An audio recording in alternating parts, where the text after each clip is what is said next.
What up? What up? It's Alex, the Fantasy Football Hustler. I'm bringing you the Week 9 running back matchups of the week. Every position, every matchup broken down every week. So holla at your boy.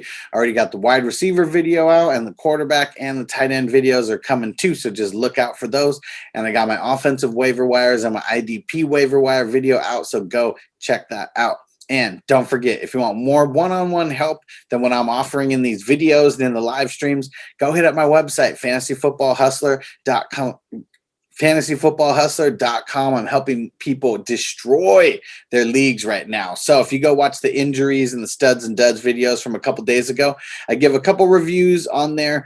Some people who've been around, for a couple weeks now, who started off 0-3, 0-4, and we're doing a complete turnaround, ever since they met me and got signed up. So if you are on the brink of missing the playoffs, now is the time to sign up and get things turned around. Trust me, all we got to do is even that record, and then all we got to do is make the playoffs. And it's not too hard. We still got time. We're only at the halfway point through the season. I will help you. fantasyfootballhustler.com. Go check it out.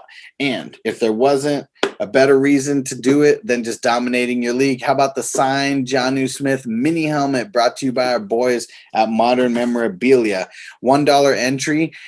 $1, the $1 tier on my website, that gets you one entry. We have a little over 600 right now, so you're going to want more than one. Trust me, you can bump up to the higher levels. There's a bunch of different levels on there. And if you're already signed up on Patreon and you want those bonus entries, just sign up on the tier higher.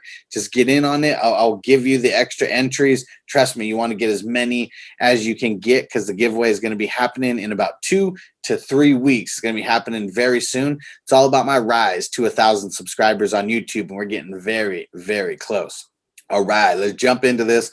We got 4 teams on the bye. We got the Rams, Browns, Bengals, and Eagles on the bye. Let's kick it. Thursday night football. This one, we don't know too much yet. It is Tuesday. Aaron Jones, I think he's going to play this week. I mean, as close as he was last week. The thing that sucks with the Packers, so A.J. Dillon, he tested positive for COVID. Jamal Williams, he was in close proximity, so he's been quarantined kind of as well also. Aaron Jones, he was not around. So I think Jones plays. Going up against 49ers is going to be a tough matchup either way, but if Aaron Jones plays, I'm playing him. The only running back I'm really considering playing for the 49ers is Hasty. Jerick McKinnon, I know he got a touchdown last week, and that kind of saved his game. But I believe he had like -1 yards on the game. So, I mean, it's not like he had a really great game. He had the touchdown. He had 4 receptions, but I'm not trusting it. Hasty's the only one that I would trust in this matchup. And Packers have a horrible run D, so it's a good matchup for Hasty. Texans at the Jaguars. This game is easy. I'm starting David Johnson, and I'm starting James Robinson. They got a backup QB for Jacksonville, so I think they're going to have to lean on Robinson. And the Texans, it's going to be one of those things to where I think they're going to be in a healthy lead against the Jaguars. So I think this is going to be a game where you just get David Johnson just more involved than he has been in the past. Giants at Washington. The only one I'm touching in this game is Antonio Gibson going up against the Giants. Going to be a good game for him coming off the bye.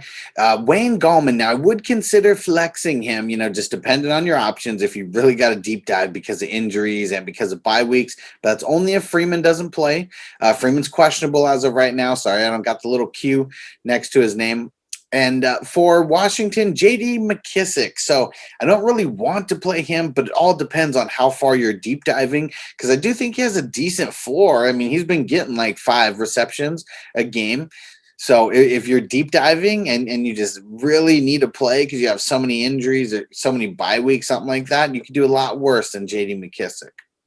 Ravens at the Colts. I really don't want to play anybody in this matchup. I mean, if I'm deep diving very far, I mean, I'm willing to play J.K. Dobbins in the flex, Gus Edwards in the flex, Jordan Wilkins in the flex, Nyheim Hines in the flex. I got to be really desperate, though, because both of these teams have really great defenses against the run. J.K. Dobbins did great in this past matchup going up against Pittsburgh. So he's the only one that I'm really even like this much confident in. But it's going to be tough either way. And are they really going to feed him? I mean, that's another thing. I didn't put Ingram's name on here. He's questionable still. But I wouldn't consider playing Ingram. And Gus Edwards, I'm I'm not trying to play him. Jonathan Taylor, they came out and said he's nursing an ankle injury, so that's why he hasn't been getting the work. He's just been playing through it. Jordan Wilkins, Nyheim Hines. I think out of the two, Nyheim Hines would be someone I'd be willing to play more just because he gets the passes. I don't know how much Jordan Wilkins is going to be getting the run going versus the Ravens. So I'm trying to avoid everybody in this game. J.K. Dobbins, he's the one that I like, this much more than everybody else. Lions at the Vikings. The only player I'm starting here is Dalvin Cook. The Detroit backfield makes me nervous as hell. DeAndre Swift, he got 60% of the snaps, and he got out touched by Adrian Peterson, who only got like 20-something% of the snaps. Like, what the hell is going on there? It just doesn't even make any sense. So I'm just avoiding the Lions backfield altogether, all three guys. Bears at the Titans. This one's easy for me. You start David Montgomery going up against the Titans, and then you start Derrick Henry going up against the Bears. Bears are a really tough matchup, but you're never sitting Derrick Henry. I don't care what you tell me.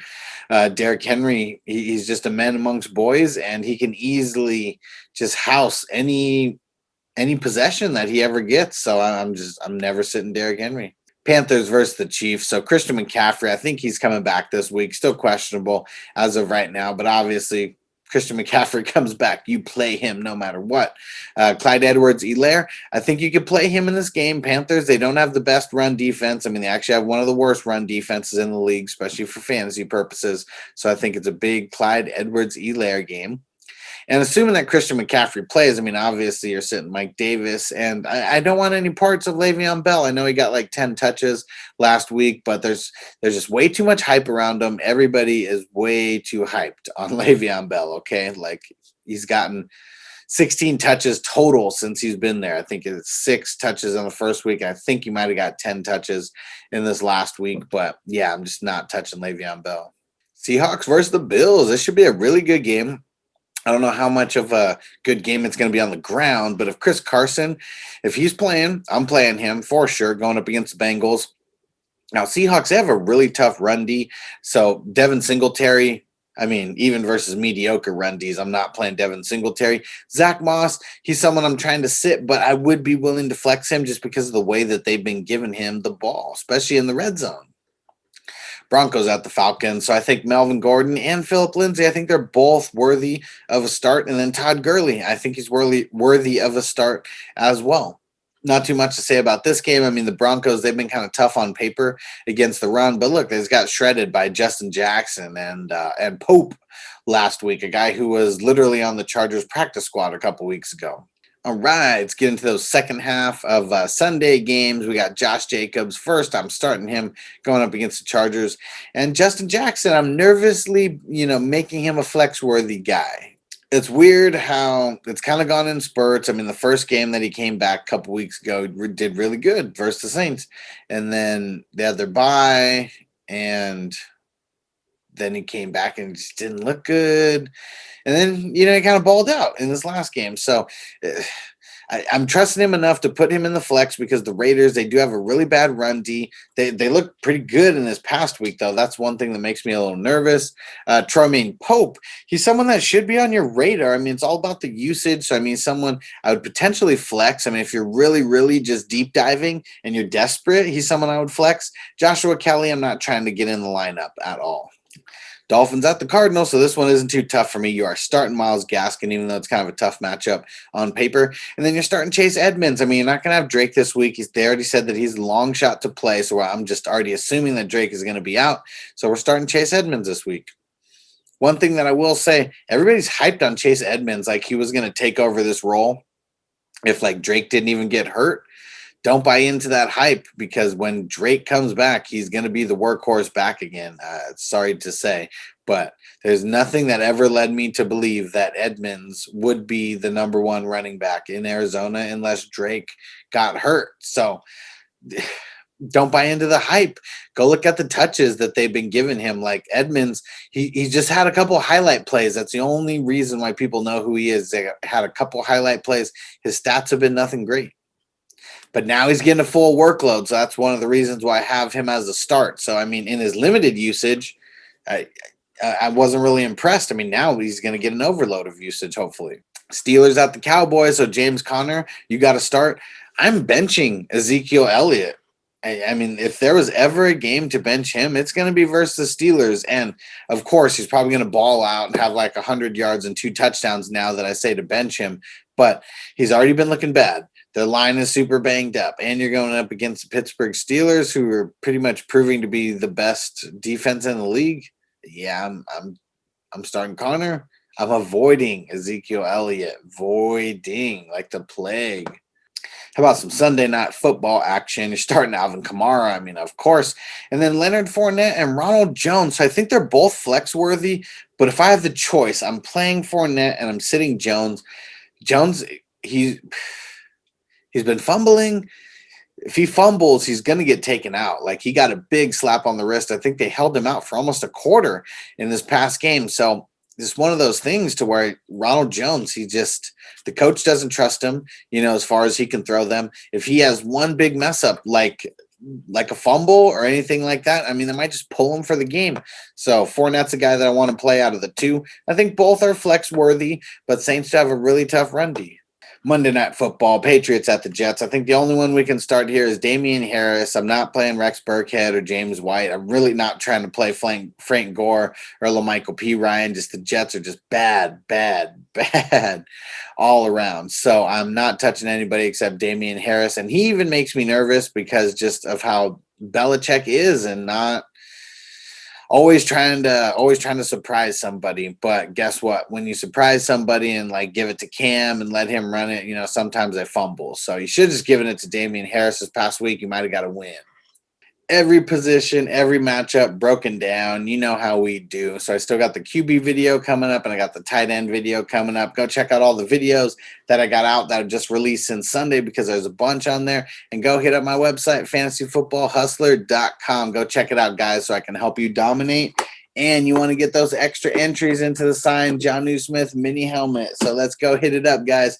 Peace out. You ready, Jerry? I'm ready. Just want to make sure you're ready, brother. Show me the money. Oh, you didn't know? Every day I'm hustling, every day I'm hustling, every day I'm hustling. You put my shoes on, you wouldn't last a mile. Summertime, wintertime, I'm on the grind. Yeah, I got the ring, I'm the champ, I'm the genie of the lamp.